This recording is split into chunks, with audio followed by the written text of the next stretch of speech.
मेहनत अगर सच्चे मन, सही दिशा और ईमानदारी से की जाए तो उसे आगे बढ़ने से कोई नहीं रोक सकता है। जी हाँ, ये कहावत बिहार बीजेपी के एमएलसी घनश्याम ठाकुर पर बिल्कुल फिट बैठती है। कहानी एक ऐसे एमएलसी की जिसका जन्म ना तो कोई राजनीतिक परिवार में हुआ और ना ही वो पैसे वाला है, लेकिन फिर भी अपनी कड़ी मेहनत, कठिन प्रयास और ईमानदारी से आज एमएलसी का पद प्राप्त किया हुआ है। आज कहानी बिहार के उस गरीब एमएलसी के बारे में जिसने अपनी पार्टी के लिए लाठी डंडे खाए, धूप हो, बरसात हो या फिर ठंड हो, अपने जनता का साथ कभी नहीं छोड़ा। आज कहानी उसी एमएलसी घनश्याम ठाकुर के बारे में। कहानी की शुरुआत करते हैं 2020 के बिहार विधानसभा चुनाव से। कहा यह जा रहा था कि घनश्याम ठाकुर बेनीपट्टी विधानसभा क्षेत्र से अपना किस्मत आजमाना चाहते थे। वो चाहते थे कि बीजेपी उन्हें बेनीपट्टी विधानसभा से टिकट दे और वो चुनाव लड़े, लेकिन बीजेपी आलाकमान उनके नाम पर विचार तो दूर की बात सोच भी नहीं रही थी। और इसी बात से नाराज घनश्याम ठाकुर ने बगावती तेवर अपना लिया और कहा कि अगर मुझे बेनीपट्टी से टिकट नहीं मिला तो मैं निर्दलीय चुनाव लड़ जाऊंगा। घनश्याम ठाकुर के इस बगावती तेवर को देख बिहार बीजेपी में हलचल मच गई। तमाम नेता ये बात करने लगे कि अगर घनश्याम ठाकुर हमें सपोर्ट नहीं करेंगे तो हमें कितना नुकसान उठाना पड़ सकता है। और जाहिर सी बात है कि घनश्याम ठाकुर ने पिछले 15 सालों में जो मेहनत की थी, लाठी डंडे खाए थे, कड़ी मेहनत की थी, जनता के बीच में रहे थे, उनकी फैन फ्लोइंग काफी ज्यादा थी बेनीपट्टी विधानसभा क्षेत्र में। अगर उन्हें टिकट नहीं मिलता, वो निर्दलीय चुनाव लड़ जाते, तो जाहिर सी बात है बीजेपी को बहुत ज्यादा नुकसान होता। बीजेपी इसी पर विचार कर रही थी और लगातार घनश्याम ठाकुर से संपर्क कर रही थी कि आखिरकार आप नाराज क्यों हैं, क्यों आपने बगावती तेवर अपना लिया है, क्यों आप निर्दलीय चुनाव लड़ना चाहते हैं। जहां तक मुझे पता है सबसे ज्यादा आश्चर्य घनश्याम ठाकुर को इस बात से थी कि बीजेपी उस उम्मीदवार को टिकट दे रही है जो पिछला विधानसभा का चुनाव हार कर आए हुए हैं। नाम था विनोद नारायण झा। विनोद नारायण झा जो बिहार सरकार में मंत्री भी रह चुके हैं, कई बार विधायक भी रह चुके हैं, लेकिन अफसोस कि 2015 के विधानसभा चुनाव में उन्हें करारी हार मिली थी। घनश्याम ठाकुर इसी बात से नाराज थे कि आखिरकार बीजेपी मुझे टिकट न देकर विनोद नारायण झा को ही टिकट क्यों दे रही है। बीजेपी दफ्तर में हलचल बढ़ गई थी। बेनीपट्टी को लेकर तमाम नेताओं में बातचीत हो रही थी और सोचने विचारने पर तमाम नेता मजबूर हो गए थे कि आखिरकार घनश्याम ठाकुर जब निर्दलीय चुनाव लड़ेंगे तो बीजेपी को कितना नुकसान होगा।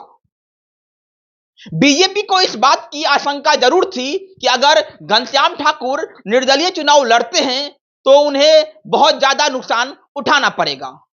और ये सब बातें चल ही रही थी कि उसी दौरान घनश्याम ठाकुर का मोबाइल बजता है और जिस नेता का फोन देखकर घनश्याम ठाकुर खुशी से उछल पड़ते हैं, उस नेता का नाम था संजय जायसवाल। जी हां, संजय जायसवाल का फोन घनश्याम ठाकुर के मोबाइल पर आता है और वो कहते हैं कि आप चिंता मत करिए, बेनीपट्टी से आपका टिकट फाइनल हो गया है, आप दिल्ली जाइए और दिल्ली में जाकर सिंबल ले आइए। एक तरफ जहां घनश्याम ठाकुर इस बात को सुनकर काफी खुश थे, वहीं दूसरी तरफ उन पर दुखों का पहाड़ टूटा हुआ था, क्योंकि उसी दौरान उनके पिताजी का देहांत हो गया था। क्रिया कर्म भी नहीं हुआ था और घनश्याम ठाकुर सोच रहे थे कि वो दिल्ली जाए या फिर नहीं जाए, लेकिन अंततः उन्होंने फैसला किया कि वो दिल्ली जाएंगे, सिंबल लेकर आएंगे। और घनश्याम ठाकुर की उस तस्वीर को देखकर काफी बिहार में चर्चा हुई थी, काफी खबरें बनी थी, क्योंकि घनश्याम ठाकुर उत्तरी पहनकर दिल्ली पहुंचे हुए थे। जी हां, क्योंकि उनके पिताजी का श्राद्ध कर्म नहीं हुआ था, क्रियाकर्म नहीं हुआ था, इसलिए वो उत्तरी पहनकर दिल्ली पहुंचे थे। और जिस नेता से उन्होंने मुलाकात की थी उसका नाम था भूपेंद्र यादव। जी हां, भूपेंद्र यादव ने घनश्याम ठाकुर को दिल्ली बुलाया था और एक कमरे में बातचीत की थी, और कहा तो यह भी गया कि उस कमरे में खुद जेपी नड्डा भी मौजूद थे। घनश्याम ठाकुर से कहा गया कि आप निर्दलीय चुनाव मत लड़िए, आप पार्टी को मत छोड़िए, पार्टी आप पर विचार कर रही है, आपका कुछ ना कुछ अच्छा ही होगा।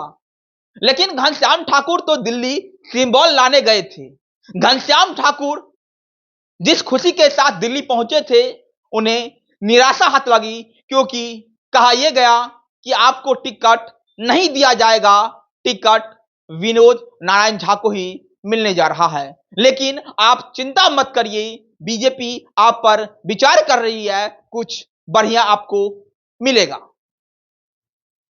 बाद में पता यह चली कि घनश्याम ठाकुर से वादा किया गया था कि आप हमें सपोर्ट कीजिए बेनीपट्टी विधानसभा क्षेत्र से, हम आपको आगे एमएलसी बना देंगे।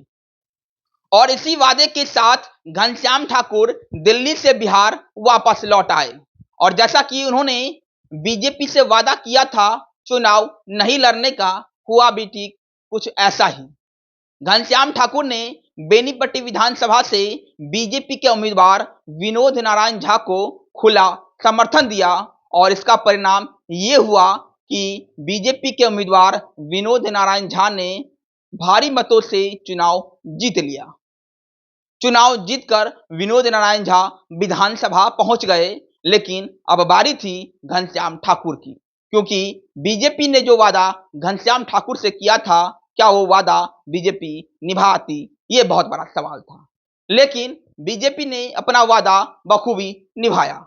कुछ ही दिनों के बाद एमएलसी के तौर पर घनश्याम ठाकुर का नाम ऐलान कर दिया गया। घनश्याम ठाकुर एमएलसी बनाए गए।